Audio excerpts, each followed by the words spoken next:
En San Isidro, un pueblito olvidado que dormía bajo la inmensa sombra de la sierra, los sueños de Lucía eran mucho más grandes que las callejuelas empedradas y los techos de teja vieja que la vieron nacer.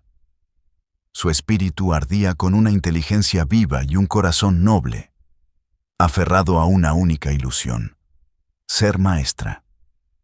En su imaginación, tantas veces había pintado la misma escena: un aula cálida con el sol entrando por la ventana, el murmullo de los niños aprendiendo a leer y ese olor inconfundible a tiza y madera antigua, mientras ella trazaba en la pizarra el camino del saber para los hijos de su pueblo. Lucía estaba a punto de graduarse de la escuela normal. Apenas faltaban unos meses para tocar con las manos el sueño de su vida.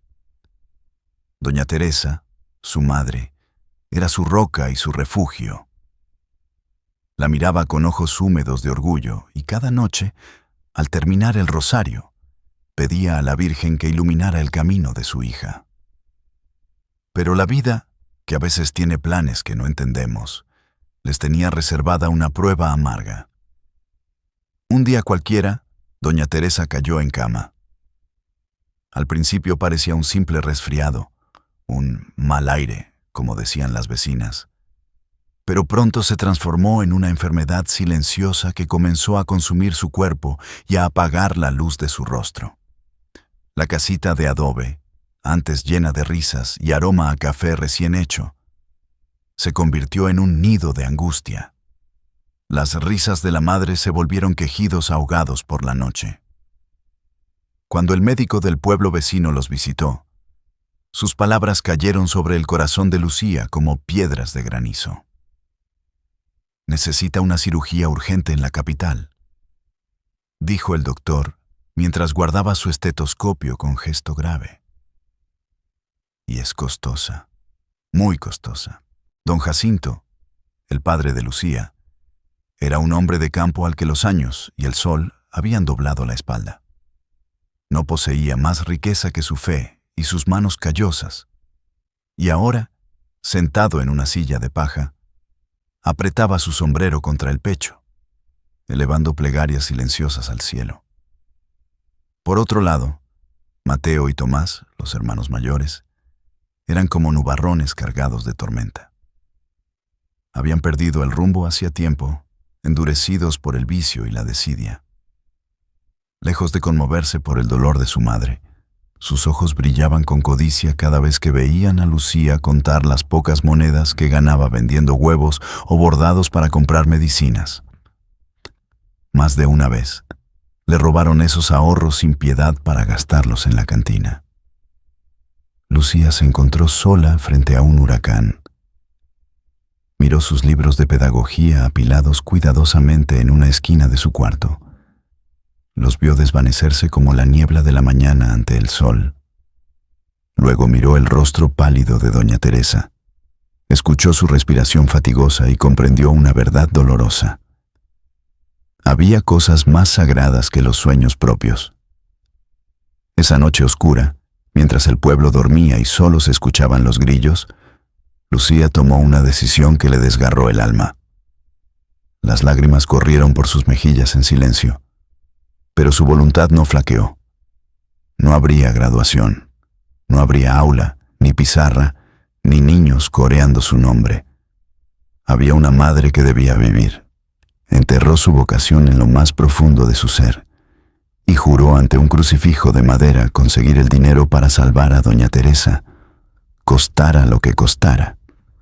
Con las primeras luces del alba, ya no despertó Lucía la estudiante, sino Lucía la mujer que cargaba con el destino de su sangre. Se movió por la casa con una determinación nueva.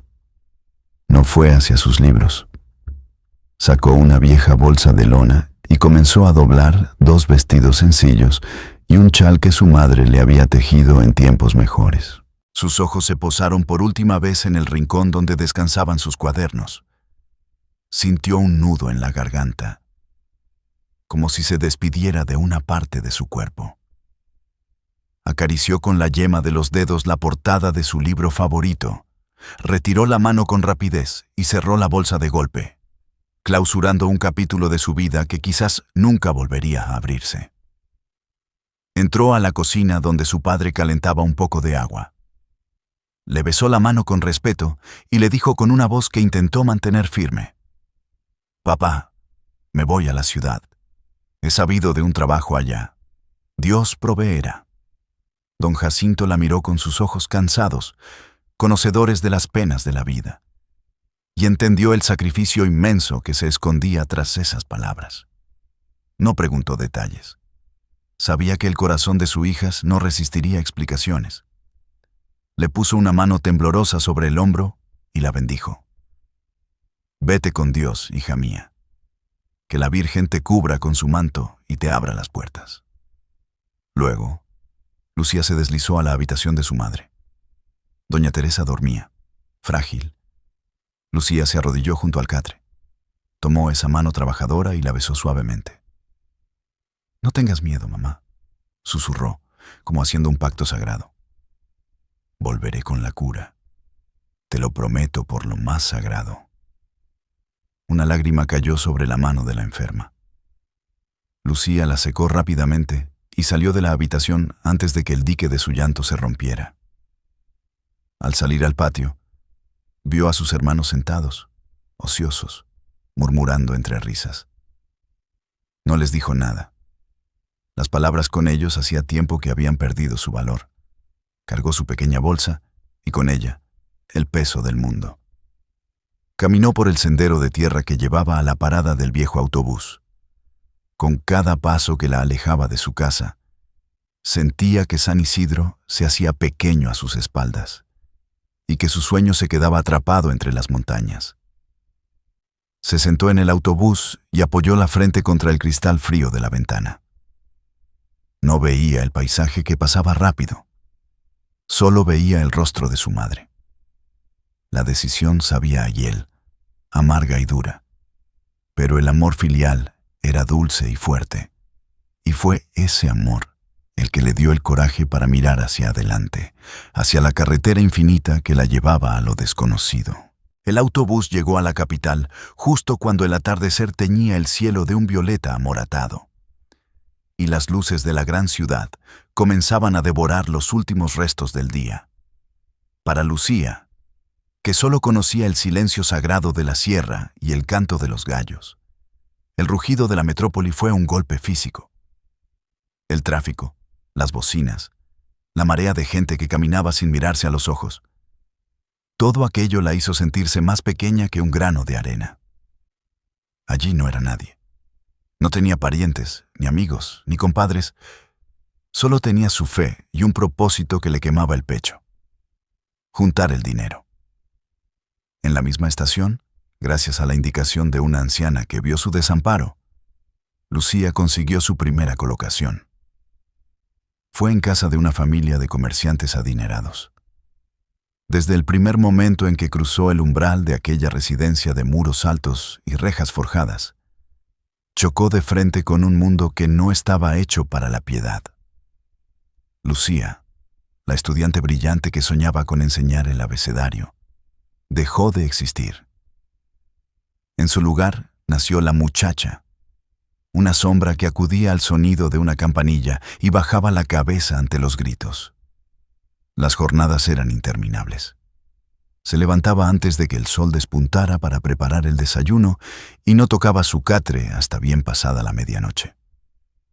Sus manos, finas y acostumbradas a sostener la pluma y pasar las páginas de los libros, pronto se volvieron ásperas. La piel se le agrietó por el contacto constante con la lejía y el agua helada del lavadero. Le dolía la espalda de tanto inclinarse, le ardían los pies y muchas veces, en el ajetreo de servir banquetes ajenos, se olvidaba de comer, alimentándose de pie en la cocina con algún trozo de pan duro o las sobras que quedaban en las fuentes. Pero el dolor del cuerpo era soportable comparado con el del alma. La dueña de la casa, doña Bernarda, era una mujer amargada y déspota que parecía encontrar un placer oscuro en dar órdenes contradictorias y reprenderla por la mota de polvo más insignificante. Eres una inútil, le gritaba si un mantel no estaba planchado a la perfección. Es que en tu pueblo no se enseñan a trabajar. Y si doña Bernarda era el látigo, su hijo Julián era el veneno. Un joven ocioso y malcriado cuyas miradas la perseguían por los pasillos como avispas. Sus intentos de conversación llevaban siempre una segunda intención, un tono pegajoso que a Lucía le helaba la sangre. Ella lo evitaba con todas sus fuerzas, refugiándose en los rincones más lejanos de la casa, rezando bajito para que la Virgen la hiciera invisible a sus ojos de depredador. Las noches en su cuarto de servicio, un cubículo sin ventanas que olía a humedad, eran su único respiro y, a la vez, su tormento. Abrazada a su almohada, Lucía dejaba salir el llanto que se había tragado durante el día. Recordaba el aire limpio de San Isidro, el olor a leña de su casa y, sobre todo, la cara de su madre. Entonces, con movimientos rituales, sacaba de debajo del colchón un pañuelo anudado. Allí guardaba sus ganancias. Contaba las monedas y los pocos billetes arrugados, uno por uno. Cada centavo representaba una hora de dolor, un insulto tragado, una mirada lasciva esquivada. Al terminar de contar, apretaba el pañuelo contra su corazón y susurraba en la oscuridad. «Es para ti, mamá. Aguanta un poco más». Ese pensamiento era la gasolina que la mantenía en pie. El recuerdo de doña Teresa era lo único que secaba sus lágrimas y le daba la armadura necesaria para levantarse a la mañana siguiente y enfrentar, una vez más, la crueldad de la ciudad gris. Las semanas se arrastraron, pesadas y grises, robándole a Lucía el brillo de la mirada y la fuerza de la juventud. El agotamiento se había convertido en su sombra inseparable, y la soledad la asfixiaba como una soga lenta alrededor del cuello. Fue en una noche de tormenta cerrada, cuando la situación llegó a su límite. Doña Bernarda había organizado una cena de gala para sus amistades, y la casa era un hervidero de exigencias. Lucía corría de un lado a otro como un autómata, sirviendo vinos y retirando platos, soportando las miradas de desdén de los invitados que la veían no como a una persona, sino como a un mueble que se movía. Pasada la medianoche, cuando el cansancio le hacía temblar las piernas, Lucía comenzó la tarea de recoger el desastre. Llevaba una bandeja de plata cargada con la vajilla más fina de la casa, una porcelana importada de la que doña Bernarda se jactaba a gritos. De pronto, el cuerpo traicionó a la voluntad. Un mareo súbito, un resbalón sobre el piso encerado, y el mundo se detuvo. El estruendo fue terrible. La bandeja cayó y la porcelana estalló en 1000 pedazos contra el suelo, un sonido que cortó las risas del salón como un cuchillo. Doña Bernarda apareció en el umbral de la cocina como una furia desatada. Al ver los añicos en el suelo, su rostro se deformó en una mueca de odio puro. No escuchó los «lo siento» atropellados de Lucía, que intentaba recoger los fragmentos con manos temblorosas, cortándose en el proceso. «Maldita inútil», bramó la señora fuera de sí. «¿Tienes idea de lo que cuesta esto? Eres una salvaje, torpe». La humillación pública fue dolorosa, pero lo que siguió fue una estocada mortal. «Te descontaré cada centavo de tu sueldo», sentenció Bernarda con frialdad venenosa. «Trabajarás gratis hasta que pagues el último plato roto». Lucía se quedó paralizada entre los cristales, sintiendo cómo su corazón se rompía junto con la vajilla. No le dolían los insultos. Le dolía la cuenta matemática que hizo su mente. Semanas de sacrificio, el dinero para la operación de su madre, todo perdido por un segundo de debilidad. Esa noche, encerrada en su cuarto, la desesperación la golpeó con fuerza. El diablo de la tristeza le susurraba al oído que se rindiera, que regresara al pueblo, que no valía la pena luchar contra un destino tan cruel. ¿Para qué servía tanta fe si el final era más miseria, pero en el momento de mayor oscuridad, cuando estaba a punto de ahogarse en su propio llanto, la imagen de doña Teresa le vino a la mente. Recordó su voz suave diciéndole: Dios aprieta, mija, pero no ahoga. Lucía se secó las lágrimas con el dorso de la mano, se arrodilló frente a la pared desnuda y rezó. No pidió dinero ni descanso, pidió coraje. Pidió que la Virgen le prestara su fortaleza para no doblarse ante la injusticia. Al terminar, una calma extraña, fría y decidida, se asentó en su pecho.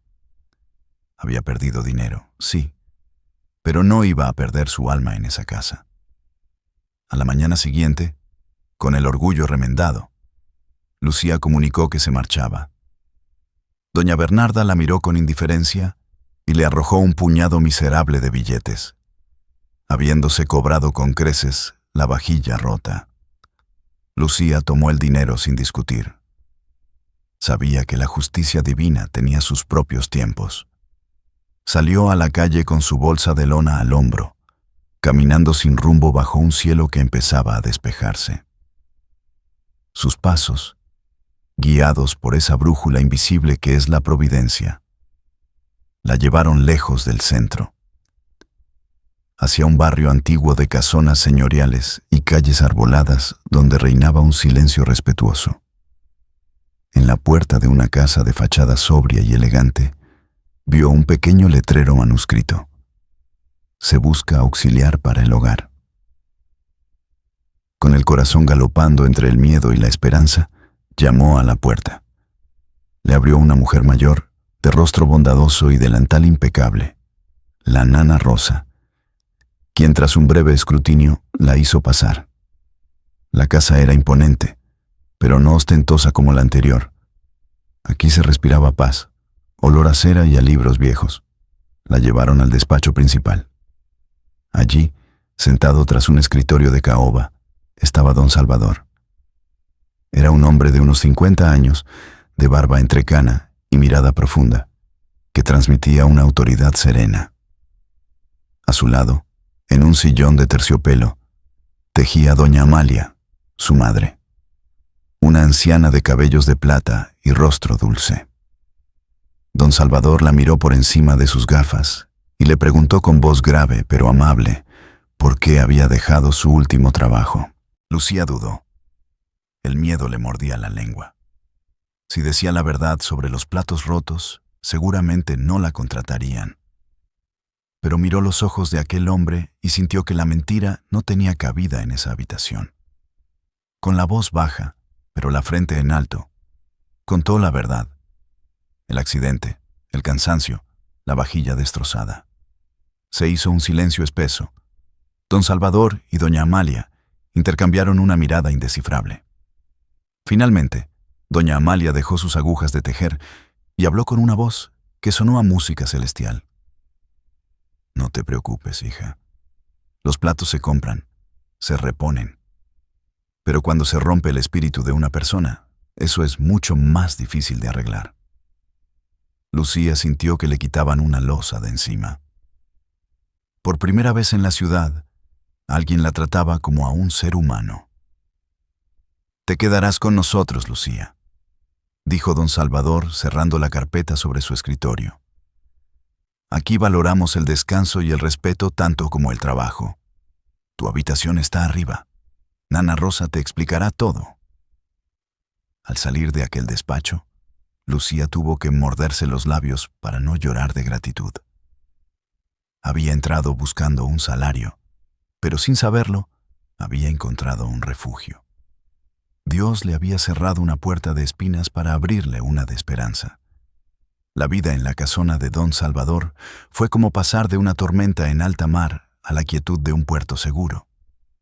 El cambio era tan drástico que a Lucía, los primeros días, le costaba creer que fuera real. Aquí el tiempo no se medía a gritos, sino al compás lento del reloj de péndulo que presidía el vestíbulo. Doña Amalia, la madre de don Salvador, la trataba con una dulzura que le recordaba a la suya propia. No le exigía más de lo que sus fuerzas podían dar y siempre se aseguraba de que Lucía comiera sentada y caliente, como Dios manda. Nana Rosa, la gobernanta, se convirtió en su maestra y confidente, enseñándole los secretos de llevar una casa con la dignidad de quien cuida un templo. Limpiar no es solo quitar el polvo, hija, le decía Nana Rosa mientras pulían la plata. Es mantener el alma de la casa brillante. Pero quien más intrigaba a Lucía era don Salvador. A diferencia de los hombres que había conocido en la ciudad, él guardaba una distancia respetuosa. Sin embargo, Lucía sentía a veces su mirada sobre ella. No era esa mirada sucia y pegajosa del joven Julián, ni la mirada indiferente de los transeúntes. Era una mirada analítica, profunda, como la de quien examina una joya a trasluz buscando imperfecciones. Él observaba su silencio, su diligencia y esa tristeza digna que ella llevaba como un velo invisible. Poco a poco, la bolsa de ahorros de Lucía comenzó a crecer de nuevo. Moneda a moneda, billete a billete, fruto de un salario justo y de las propinas que doña Amalia le daba a escondidas. Aún así, la suma necesaria para la operación de su madre seguía pareciendo una montaña inescalable. Una tarde de lluvia, mientras Lucía limpiaba a fondo la biblioteca, el santuario privado de don Salvador, su escoba golpeó algo metálico debajo del pesado sofá de cuero. Se agachó y sus dedos tropezaron con un objeto frío y pesado. Al sacarlo a la luz, el corazón le dio un vuelco. Era una pulsera de oro macizo, antigua y pesada, con un camafeo de lapislázuli incrustado. Lucía sabía que esa joya pertenecía a doña Amalia. La había escuchado lamentarse días atrás por haberla extraviado, pues era un recuerdo de su difunto esposo. Lucía sostuvo la joya en su mano encallecida. El oro brillaba con una luz seductora bajo la lámpara. En ese instante de soledad, el tiempo pareció detenerse. Un pensamiento, rápido y afilado como un relámpago, cruzó su mente. Con esto se paga la operación. Con esto salvo a mi madre. El diablo le susurró al oído. Le dijo que nadie la estaba viendo, que doña Amalia ya la daba por perdida, que los ricos tienen tanto que ni notarían la falta, mientras que para ella era cuestión de vida o muerte. Le temblaron las manos. La tentación no era por codicia, era por amor, y eso la hacía terriblemente poderosa. Pero entonces, cerró los ojos y vio el rostro de doña Teresa. Recordó su voz firme en las noches de invierno junto al fogón. La pobreza no es excusa para la deshonra, Lucía. El pan robado te quita el hambre, pero te pudre el alma. ¿Cómo iba a pagar la salud de su madre con dinero sucio? ¿Cómo iba a pedirle a Dios que salvara a doña Teresa si ella misma se manchaba las manos con el pecado del robo? Lucía respiró hondo, exhalando el veneno de la tentación. Apretó la pulsera en su puño y salió de la biblioteca con paso firme, buscando a la señora de la casa. Encontró a doña Amalia en el invernadero, regando sus orquídeas. «Doña Amalia», dijo Lucía con voz suave. «Encontré esto mientras limpiaba la biblioteca. Creo que le pertenece». La anciana se giró y al ver la joya, se llevó las manos al pecho, con los ojos llenos de lágrimas. «La pulsera de mi Roberto», exclamó, tomándola como quien recupera un tesoro perdido. «Ay, hija mía, bendita seas. Llevaba días rezando a San Antonio para encontrarla. Pensé que la había perdido en la calle». Doña Amalia, emocionada, buscó en su monedero y sacó varios billetes grandes para dárselos a Lucía como recompensa. «Toma, hija, te lo mereces por tu honradez». Pero Lucía retrocedió un paso y negó suavemente con la cabeza, con las manos cruzadas a la espalda. «No, señora, por favor, no puedo aceptarlo. Devolver lo que no es mío es mi deber, nada más. Mi madre me enseñó que la honradez no tiene precio». Doña Amalia la miró con asombro y admiración, y finalmente asintió, guardando el dinero, pero regalándole una sonrisa que valía más que el oro. Lo que Lucía no sabía era que la puerta de la biblioteca había quedado entreabierta. Desde la penumbra del pasillo, don Salvador lo había visto y escuchado todo. Había visto la duda en el rostro de la muchacha, la lucha interna y, finalmente, la victoria de sus principios. Ese gesto confirmó lo que su intuición de hombre de negocios ya le había dicho. Aquella muchacha campesina no era una simple empleada doméstica. Tenía una nobleza de espíritu que escaseaba incluso entre la gente de su propia clase social. En ese momento, algo cambió en el corazón de don Salvador. El respeto se transformó en una admiración profunda, plantando la semilla de un sentimiento que pronto florecería. Con el paso de los días, Lucía se había convertido en una pieza fundamental en el engranaje de la casa. Su presencia era silenciosa pero eficaz, como una brisa suave que pone todo en orden. Sin embargo, aunque su bolsa de ahorros crecía y el trato que recibía era digno, la angustia seguía royéndole las entrañas. Cada carta que llegaba del pueblo, escrita con la letra temblorosa de su padre, era un golpe al corazón. Doña Teresa empeoraba y el tiempo se acababa. Lucía intentaba disimular su tormento, pero los ojos son el espejo del alma, y los suyos gritaban un auxilio mudo que no pasó desapercibido para el patrón de la casa. Una tarde, poco antes de la hora del rosario, don Salvador la mandó llamar a su despacho. Lucía entró con el corazón en un puño, repasando mentalmente sus tareas, temiendo haber cometido algún error involuntario. Encontró a don Salvador de pie junto a la ventana, mirando el jardín, y a doña Amalia sentada en su sillón habitual, con una expresión de ternura preocupada. «Siéntate, Lucía», dijo él, señalando una silla de cuero frente al escritorio. No era una orden, sino una invitación. Lucía obedeció, sentándose al borde de la silla, con las manos entrelazadas sobre el regazo para ocultar el temblor. «Hija», comenzó don Salvador, girándose para mirarla a los ojos. «Hemos notado que, aunque tus manos trabajan aquí, tu cabeza y tu corazón están en otro lado. Hay una pena muy grande que te dobla la espalda, y en esta casa no nos gusta ver sufrir a la gente buena». Doña Amalia se inclinó hacia ella y añadió con suavidad: «Si confías en nosotros, cuéntanos qué te pasa. A veces, compartir la carga la hace más ligera». Esas palabras, dichas con tanta humanidad, fueron la llave que abrió la compuerta. Lucía sintió que el dique de su contención se rompía. Las lágrimas brotaron sin permiso, calientes y rápidas. Con la voz entrecortada por los sollozos, desgranó su historia, el sueño roto de ser maestra, la enfermedad devoradora de su madre, la crueldad de sus hermanos, la huida a la ciudad y la carrera desesperada contra la muerte para pagar una operación que parecía inalcanzable. Habló durante largo rato, vaciando el veneno del miedo que había acumulado durante meses. Cuando terminó, se hizo un silencio reverente en la habitación. Solo se escuchaba el tic-tac del reloj. Don Salvador se quitó los lentes y se frotó los ojos, visiblemente conmovido. Intercambió una mirada cómplice con su madre, quien asintió levemente, confirmando una decisión que, en realidad, ya habían tomado antes de llamarla. El hombre abrió un cajón de su escritorio y sacó un sobre grueso de papel manila. Se levantó, rodeó la mesa y lo puso suavemente en las manos de Lucía.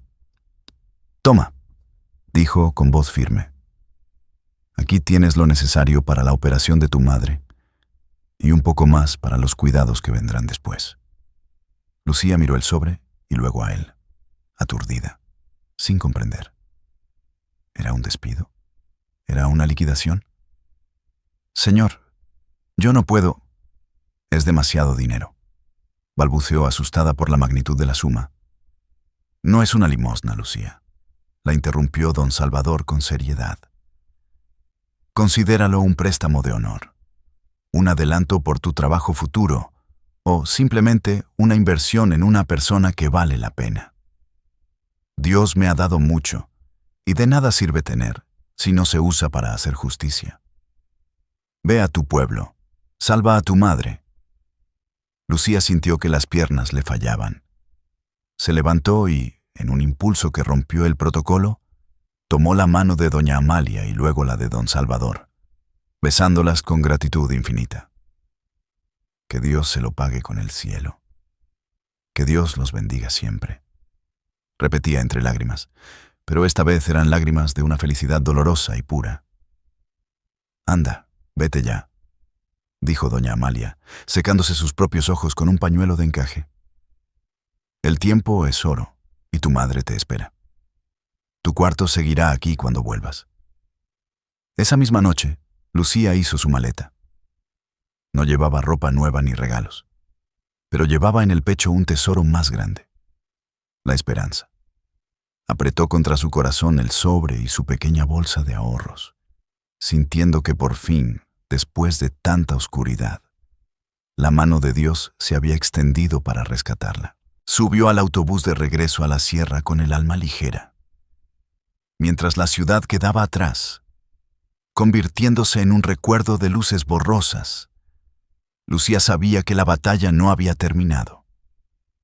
Pero por primera vez en mucho tiempo, sentía que iba a ganarla. El autobús se detuvo en la entrada de San Isidro, levantando una nube de polvo rojizo que cubrió por un momento la visión de Lucía.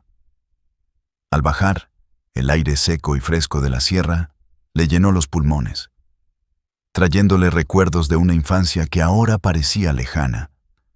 Apretó contra su pecho el bolso donde llevaba la salvación de su madre y echó a andar por el camino empedrado, ignorando las miradas curiosas de los vecinos que la veían regresar, más delgada y pálida, pero con un fuego nuevo en la mirada. Cuando llegó a la casa de adobe, el silencio que la envolvía le heló la sangre.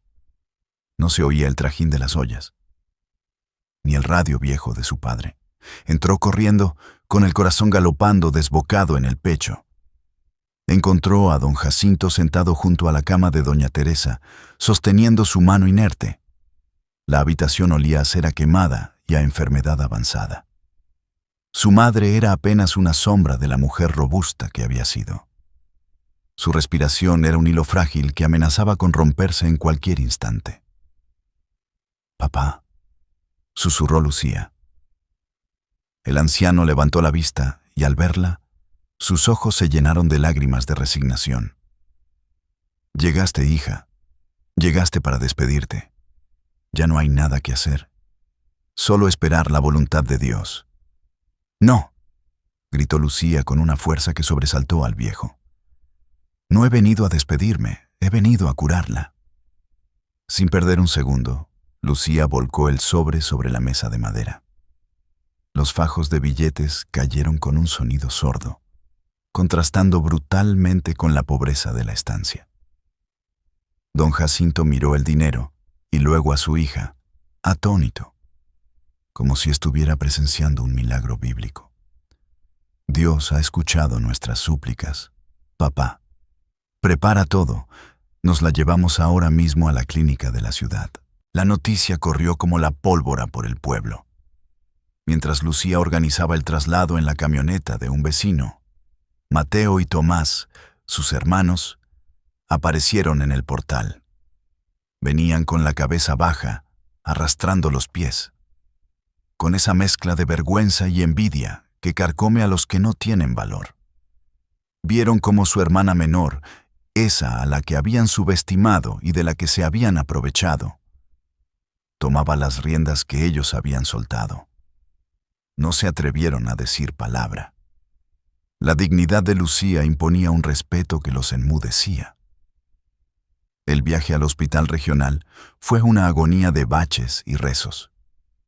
Lucía sostenía la cabeza de su madre en su regazo, susurrándole promesas de vida al oído. mientras don Jacinto no dejaba de pasar las cuentas de su rosario. Al llegar, todo fue un torbellino de batas blancas, camillas y urgencias. Lucía pagó todo por adelantado, con la firmeza de quien no acepta un no por respuesta. «Hagan todo lo necesario, doctor.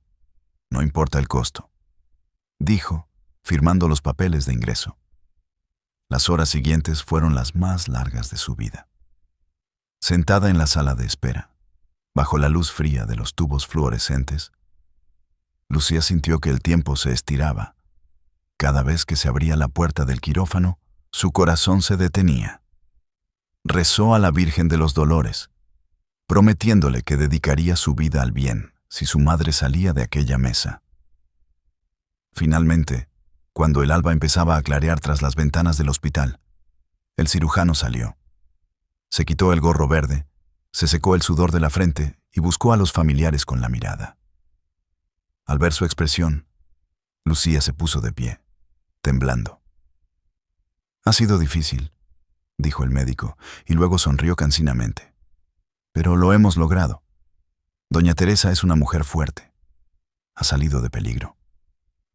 Lucía no pudo contenerse. Cayó de rodillas en medio del pasillo, llorando sin consuelo. Pero esta vez eran lágrimas dulces, lágrimas que lavaban meses de amargura y miedo. Don Jacinto la abrazó, llorando con ella, y ambos dieron gracias al cielo por el milagro concedido. Días después, cuando doña Teresa abrió los ojos y reconoció a su hija, la escena valió cada sacrificio, cada plato lavado, cada humillación sufrida en la capital. El color volvía poco a poco a sus mejillas, y la sonrisa, aunque débil, iluminaba de nuevo su rostro. Lucía pasó las semanas siguientes cuidándola con devoción, dándole las medicinas y caldos nutritivos, viéndola renacer, pero en el fondo de su corazón sabía que su misión no había terminado. Miraba hacia el horizonte, hacia donde estaba la capital, y recordaba la promesa hecha a don Salvador y doña Amalia.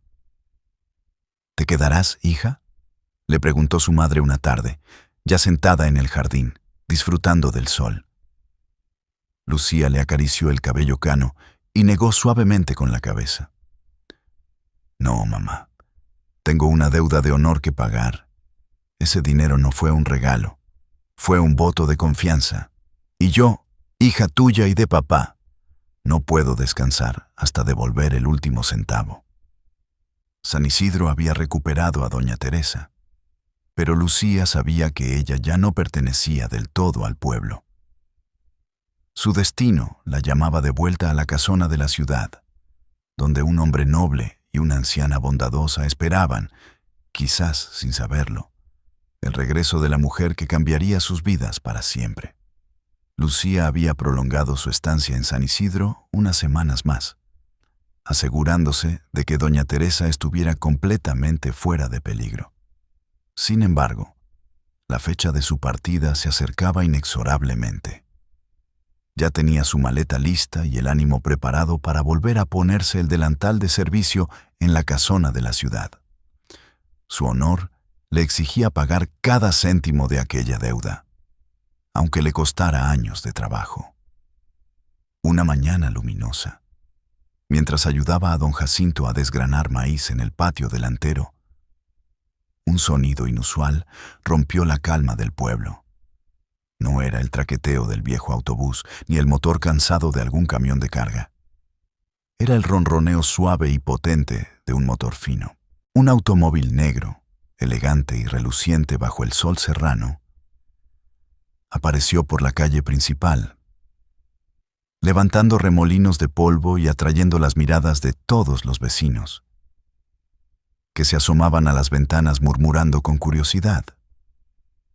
El coche avanzó lento, esquivando baches y gallinas, hasta detenerse justo frente a la humilde casa de adobe de los García. El corazón de Lucía dio un vuelco violento. ¿Acaso venían a buscarla? ¿Había pasado algo malo con doña Amalia? Se limpió las manos en el delantal, nerviosa, mientras don Jacinto se ponía de pie, entornando los ojos para ver quién descendía de aquel vehículo que parecía una nave espacial en medio de San Isidro. La puerta del conductor se abrió, y de ella bajó don Salvador. Vestía un traje de lino claro, impecable a pesar del calor y el polvo del camino. Se quitó el sombrero con elegancia y caminó hacia la entrada con paso firme, pero respetuoso. Lucía sintió que las piernas se le volvían de trapo. «Don Salvador», balbuceó, saliendo a su encuentro. «¿Qué hace usted aquí? ¿Ha ocurrido algo? ¿El dinero?» El hombre levantó una mano para calmarla, esbozando una sonrisa tranquila que suavizaba sus rasgos serios. «Tranquila, Lucía. No ha pasado nada malo. Y no vengo por el dinero. Eso ya te dije que era un asunto entre Dios y mi conciencia». Don Jacinto, recuperándose de la sorpresa, invitó al forastero a pasar con la hospitalidad sagrada de la gente de campo. Aunque se notaba abrumado por la presencia de un patrón de ciudad en su humilde morada. «Pase, señor, pase. Esta es su casa, aunque sea pobre». Se sentaron en la pequeña sala. Lucía sirvió café de olla con manos temblorosas, sintiendo que la realidad se había fracturado. Ver a don Salvador allí, bebiendo en una taza de barro despostillada, era una imagen que su mente no lograba procesar. Tras preguntar cortésmente por la salud de doña Teresa, don Salvador dejó la taza sobre la mesa. Se aclaró la garganta y su semblante se tornó solemne. Miró fijamente a don Jacinto. «Don Jacinto», dijo con voz grave, «he venido hasta aquí no como patrón, sino como hombre. He recorrido estos kilómetros con un propósito que no admite demoras. Vengo a pedirle la mano de su hija Lucía para hacerla mi esposa ante los ojos de Dios y de los hombres». El silencio que siguió a esas palabras fue absoluto, denso como la niebla. La taza que Lucía sostenía tintineó contra el plato. Don Jacinto abrió los ojos desmesuradamente y doña Teresa, que escuchaba desde su silla, se llevó las manos a la boca. «Señor», empezó el padre confundido, «usted es un hombre rico, de mundo. Mi hija es una muchacha de pueblo. Fue su empleada. No somos de su clase». «La clase, don Jacinto, se lleva en el alma, no en el apellido», respondió Salvador con firmeza, mirando de reojo a Lucía, que estaba paralizada junto a la puerta. «He conocido muchas mujeres en mi vida, damas de alta sociedad con las manos suaves y el corazón duro. Pero en Lucía he visto lo que ya no se encuentra: lealtad, sacrificio, una honestidad a prueba de fuego y un amor por la familia que me ha conmovido. No busco una sirvienta, tengo muchas. Busco una compañera. Busco una mujer que sea la luz de mi hogar, como su nombre lo indica». Luego se giró hacia Lucía, que sentía que el suelo giraba bajo sus pies. «Lucía, mi madre te adora, y yo he aprendido a admirarte en silencio. Soy un hombre viudo, mayor que tú, quizás con más pasado que futuro. Pero te ofrezco mi respeto, mi protección y un amor sincero. No te obligaré a nada. La decisión es tuya». Lucía estaba aturdida. Miró a su padre, luego a su madre, y finalmente a aquel hombre que la miraba con una vulnerabilidad que desarmaba su poder. El miedo al «qué dirán», a la diferencia abismal de mundos, la asaltó de golpe. Pero luego recordó la bondad en sus ojos cuando le dio el dinero, el trato suave hacia su madre, la paz de aquella casa. «Padre», dijo don Jacinto, rompiendo el hechizo, «esto es un honor que nos queda grande. Pero quien ha de vivir esa vida es ella. Lucía, hija, tú tienes la palabra». Lucía pidió un momento. Salió al patio trasero, necesitaba aire. Se sentó bajo el viejo limonero y cerró los ojos. Rezó pidiendo claridad. ¿Era esto amor? Quizás no era el amor de las novelas románticas, arrebatado y loco, era algo más tranquilo, más sólido. Era gratitud, admiración y la promesa de una vida donde nunca más tendría que agachar la cabeza. Recordó las palabras de su madre. El amor también se construye, mija, con respeto y buena madera. Cuando volvió a entrar, su rostro estaba sereno. Miró a don Salvador y vio en él no a un salvador financiero, sino a un hombre bueno que le ofrecía su mano. Don Salvador, dijo con voz clara, si usted acepta a esta mujer de pueblo, con su familia y sus raíces, entonces yo acepto ser su esposa. La sonrisa que iluminó el rostro de Salvador fue la respuesta. Aquella tarde, en un rincón perdido de la sierra, se selló un pacto que cambiaría el destino de todos, demostrando que a veces los cuentos de hadas no necesitan príncipes azules, sino hombres de palabra y mujeres de fe. La boda se celebró en la pequeña capilla de San Isidro, un evento que quedaría grabado en la memoria del pueblo por generaciones. No hubo banquetes fastuosos ni orquestas importadas de la capital, tal como Lucía lo pidió. Fue una ceremonia sencilla, pero impregnada de una solemnidad sagrada. Lucía llevaba un vestido blanco de encaje, modificado por las manos hábiles de su madre y las vecinas, y en su cabello, una corona de azahares frescos cortados esa misma mañana. Don Jacinto la entregó en el altar con los ojos anegados en lágrimas, sintiendo que entregaba su joya más preciada a un hombre que había demostrado merecerla.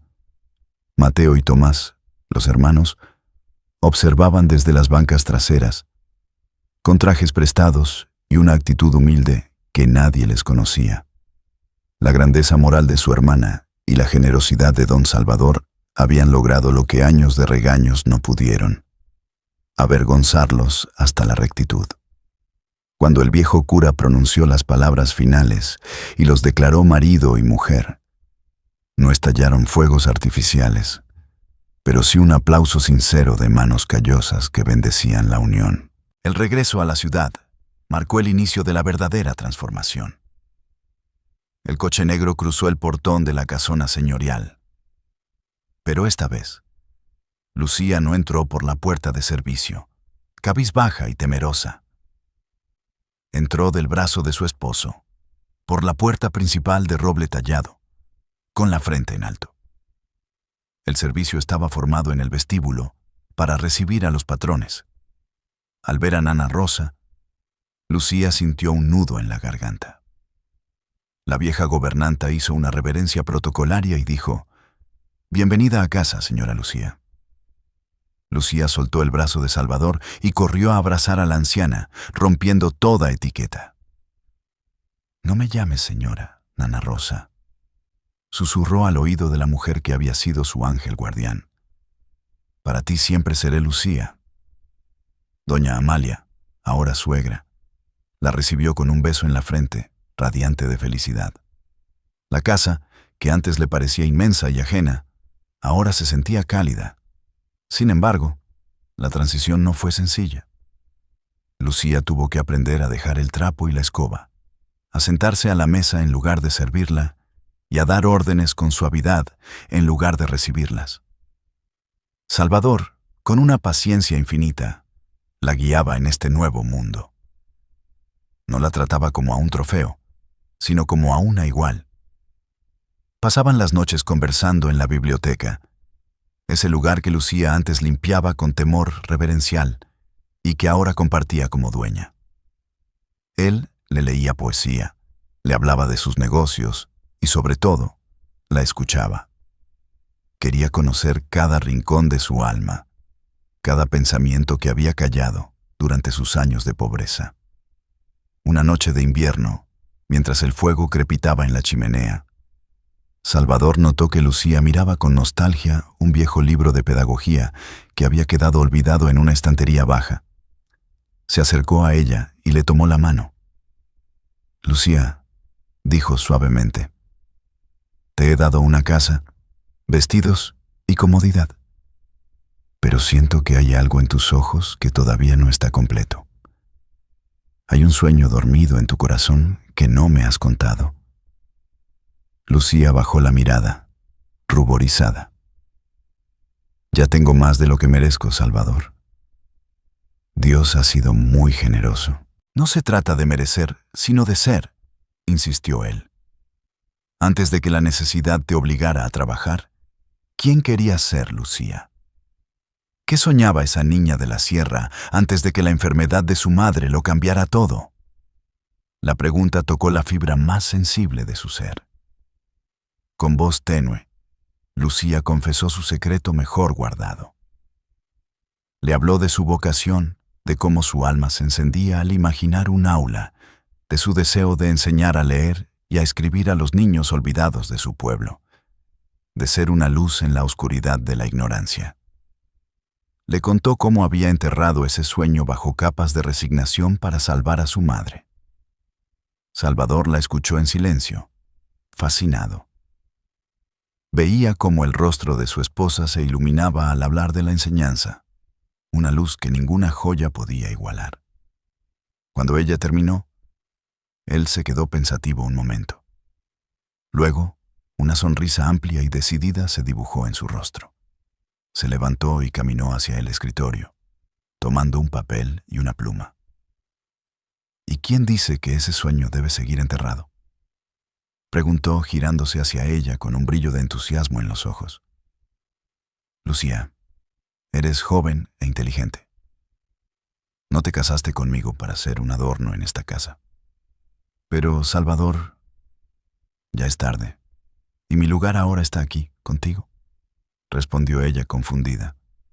Tu lugar está donde tu corazón florezca, replicó él con firmeza. Escúchame bien. No solo vas a terminar tus estudios, vamos a hacer algo más grande. Si tu sueño es enseñar, te daré el aula más hermosa que hayas imaginado. Lucía lo miró, sin comprender el alcance de sus palabras. Vamos a construir una escuela, Lucía, sentenció él. Una escuela en San Isidro. Tú serás la directora y el alma de ese lugar. Será nuestro legado. No quiero que seas solo la señora de esta casa. Quiero que seas la maestra que siempre debiste ser. Lucía sintió que el aire le faltaba. Las lágrimas brotaron de nuevo, pero no eran de tristeza ni de alivio, eran de plenitud. Su esposo no solo le había dado amor y techo, le estaba devolviendo su identidad. Se levantó y lo abrazó con fuerza, sintiendo que, por fin, el rompecabezas de su vida encajaba perfectamente. El dolor del pasado no había sido en vano. Había sido el camino tortuoso para llegar a este momento de gracia absoluta. Los años siguientes pasaron volando, no como hojas secas que arrastra el viento, sino como páginas de un libro escrito con dedicación y tinta firme. La casona de la ciudad se transformó. Ya no era solo un hogar de silencio y orden, sino un hervidero de estudio y proyectos. La biblioteca, antes santuario exclusivo de Don Salvador, se convirtió en el cuartel general de Lucía. Allí, entre pilas de libros de pedagogía moderna, mapas y cuadernos de notas, Lucía retomó sus estudios. No fue fácil volver a las aulas siendo una mujer casada, enfrentándose a los murmullos de una sociedad que no veía con buenos ojos que la esposa de un hombre prominente se sentara en un pupitre. Pero Lucía tenía una armadura forjada en la adversidad. Estudiaba con un hambre atrasada, devorando conocimientos hasta altas horas de la madrugada, muchas veces con Salvador sentado en el sillón de enfrente, revisando sus propios documentos, pero levantando la vista cada tanto para admirar la determinación de su esposa. El día de su graduación fue una victoria colectiva, cuando Lucía subió al estrado para recibir su título de maestra normalista. Los aplausos de Don Salvador, Doña Amalia y la fiel Nana Rosa resonaron más fuerte que cualquier protocolo. Doña Amalia lloraba sin recato, apretando su pañuelo, viendo en esa mujer triunfante a la hija que la vida le había regalado. Pero el título era solo la llave. La puerta que debían abrir estaba a kilómetros de allí, en la sierra. La construcción de la escuela en San Isidro comenzó poco después. No fue una obra de caridad lejana, donde el patrón manda el cheque y se olvida. Salvador y Lucía viajaban constantemente al pueblo, supervisando cada paso. El proyecto trajo una revolución a San Isidro. Hombres que llevaban meses sin jornal encontraron trabajo en la obra. El sonido de los martillos y las hormigoneras sustituyó al silencio de la resignación. Lo más conmovedor, sin embargo, fue lo que ocurrió con Mateo y Tomás. Los hermanos de Lucía, que al principio miraban la obra con recelo y vergüenza, se sentían desplazados por el éxito de la hermana a la que habían despreciado. Un día, Lucía los encontró observando la construcción desde la cerca, con las manos en los bolsillos y la mirada baja. Se acercó a ellos, no como la señora de la ciudad, sino como la sangre de su sangre. Mateo, Tomás, les dijo con firmeza, esta escuela no se va a levantar sola. Necesitamos capataces de confianza, gente que quiera a este pueblo. No quiero darles dinero regalado, eso ya se acabó. Quiero darles trabajo. ¿Están dispuestos a sudar la camisa por el futuro de los hijos de sus vecinos? Algo se rompió en el orgullo malentendido de los hermanos. Por primera vez, alguien les ofrecía dignidad en lugar de reproches. Aceptaron, y el cambio fue milagroso. Bajo el sol abrasador, cargando sacos de cemento y levantando muros, Mateo y Tomás purgaron sus culpas. El trabajo duro les enderezó la espalda y el carácter. Don Jacinto, que los veía llegar a casa por las tardes cubiertos de polvo y cal, pero con el dinero ganado honradamente, sentía que Dios le había devuelto a sus hijos varones. La escuela creció piedra a piedra. Era un edificio hermoso, de paredes blancas encaladas y grandes ventanales pensados para atrapar la luz de la montaña, con un patio central donde un roble joven fue plantado como símbolo de crecimiento. Doña Teresa, ya completamente recuperada, preparaba comida para los albañiles, y su risa volvía a escucharse fuerte y clara. Ver a su hija convertida en una profesional y a sus hijos hombres convertidos en trabajadores honestos era la medicina que terminó de sanar su corazón. Finalmente, llegó el día en que los andamios fueron retirados. Allí estaba la esperanza, brillando bajo el cielo azul, un faro de conocimiento en medio de la rústica sencillez del pueblo. No era solo un edificio, era la prueba tangible de que el sufrimiento de Lucía, su sacrificio y su fe inquebrantable habían valido la pena. La noche antes de la inauguración, Lucía y Salvador caminaron solos por las aulas vacías, que olían a pintura fresca y madera nueva. Se detuvieron frente a la pizarra intacta del salón principal. «Lo has logrado, Lucía», dijo Salvador, rodeándole los hombros con el brazo. «Mañana, este silencio se llenará de voces». Lucía pasó la mano por la superficie negra de la pizarra, y una lágrima solitaria, de pura gratitud, resbaló por su mejilla. «No lo hice sola, Salvador. Tú pusiste los cimientos y Dios puso la fuerza. Mañana empieza tu verdadera misión», le recordó él. «Mañana dejas de soñar para empezar a hacer». Lucía asintió, sintiendo el peso dulce de la responsabilidad. La niña que soñaba con tizas de colores había regresado, pero ahora era una mujer capaz de cambiar el mundo. Un niño a la vez. Estaba lista. El día de la inauguración, San Isidro despertó con un repique de campanas que rebotó alegremente contra las laderas de la sierra. El sol parecía brillar con más fuerza, como si también quisiera vestirse de gala para la ocasión. El pueblo entero se había congregado frente al edificio blanco de La Esperanza, cuyos muros, recién pintados, resplandecían bajo la luz de la mañana. Lucía estaba de pie frente a la gran puerta de madera, con una cinta tricolor esperando a ser cortada. Llevaba un traje sastre sencillo pero elegante, y su cabello estaba recogido con sobriedad. A su lado, firme como un roble, estaba don Salvador, mirándola con ese orgullo silencioso que vale más que 1000 discursos. Frente a ellos, formados en filas ordenadas, estaban los niños del pueblo. Sus caritas, antes manchadas de tierra y desesperanza, ahora brillaban limpias sobre los cuellos de sus uniformes nuevos, donados por la fundación que Salvador había creado. Lucía recorrió con la mirada esas filas y sintió que el corazón se le ensanchaba en el pecho. Escuchaba sus risas nerviosas y el murmullo de los padres, campesinos humildes que miraban la escuela como quien mira un templo, sin terminar de creer que aquel palacio del saber fuera para sus hijos. Lucía cerró los ojos un instante. La brisa de la montaña le acarició el rostro y por un segundo el tiempo se plegó sobre sí mismo. Vio pasar ante ella la película de su vida.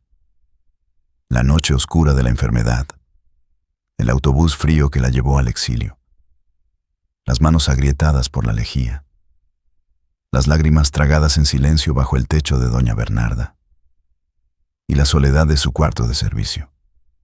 Abrió los ojos y miró sus manos. Ya no estaban rojas ni ásperas. Eran las manos de una maestra, manos listas para sostener la tiza, para pasar lista, para acariciar la cabeza de un alumno que aprende a leer su primera palabra.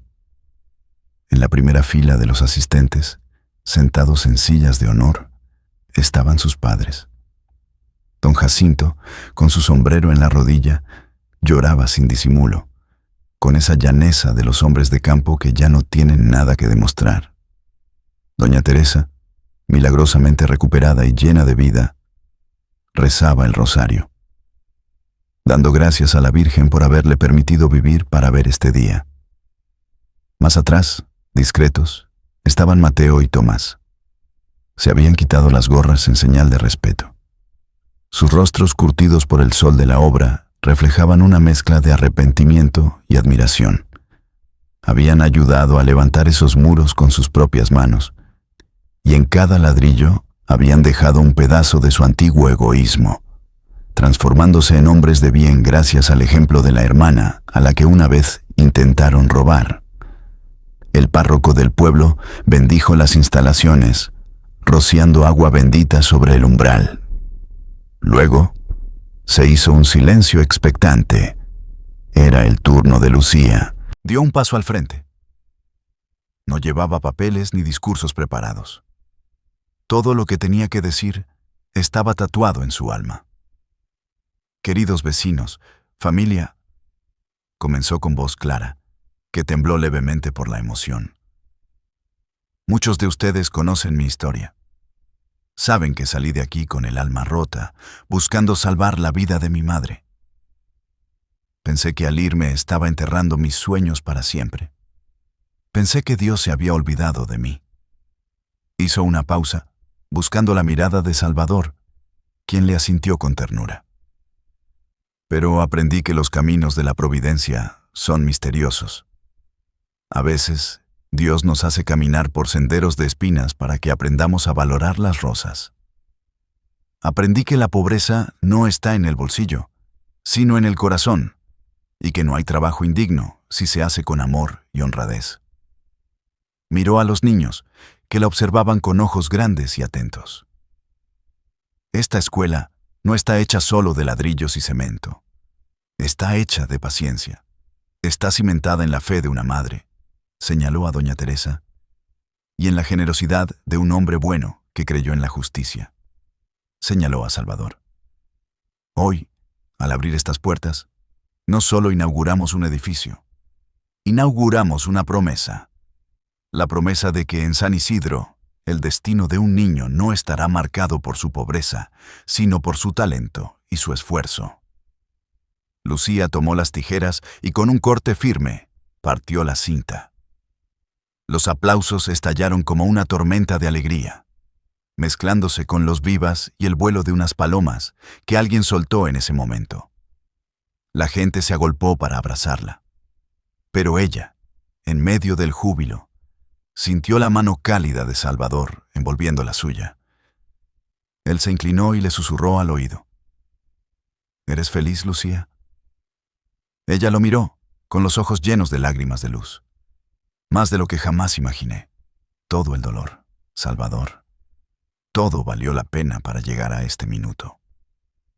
Esa tarde, cuando el sol comenzaba a esconderse tras los picos de la sierra pintando el cielo de naranja y oro, Lucía se quedó un momento sola en su nueva aula. El olor a madera nueva y a libros intactos era el perfume más dulce que había olido jamás. Se sentó en su escritorio y acarició la superficie lisa. Recordó una frase que el viejo sacerdote le había dicho una vez en sus momentos más oscuros. Dios no se queda con nada de nadie. Todo lo que el hombre sembrare, eso también segará. Lucía había sembrado lágrimas, sacrificio, obediencia y amor filial en la tierra dura de la adversidad. Y ahora, la vida le devolvía una cosecha abundante. Un esposo noble, una familia unida, una madre sana y un propósito sagrado.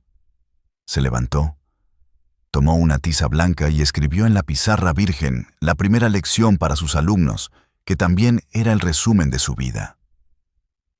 Nunca pierdas la fe, porque al final del camino, el amor siempre paga con amor.